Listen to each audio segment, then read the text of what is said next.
18 বলে 35 রান, 3টি বাউন্ডারি, 3টি ওভার বাউন্ডারি। শ্রীলঙ্কা ম্যাচে স্কোরেই তার আগমন বার্তা।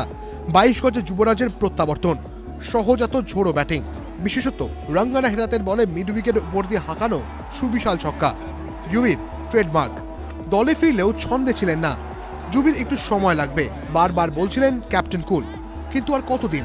উঠতে শুরু করেছিল প্রশ্নটা। উত্তরটা দিল তার ব্যাট মঙ্গলবার। কিন্তু কোন পরশপাথরে বদলে গেল তার ব্যাটিংয়ের মেজাজ? কোনো ভারতীয় নন, প্রাক্তন অজি ওপেনার ম্যাথিউ হেডেন। ভারতীয় টিম ম্যানেজমেন্ট সূত্রে খবর, মঙ্গলবার ম্যাচ শুরুর আগে মিরপুরে হেডেনের সঙ্গে দেখা হয় যুবির। প্রায় 10 মিনিট ধরে ব্যাটিং নিয়ে আলোচনা হয় দুজনের মধ্যে। ভারতীয় ক্রিকেট আইকনকে বেশ কিছু গুরুত্বপূর্ণ টিপস দেন প্রাক্তন অজি ওপেনার, আর তাতেই বাজিমাত হেডেনের মিডল টাচ, আর তাতেই হারানো ফর্ম ফিরে পেলেন যুবরাজ। কুন্তল চক্রবর্তী, এবিপি আনন্দ, মিরপুর।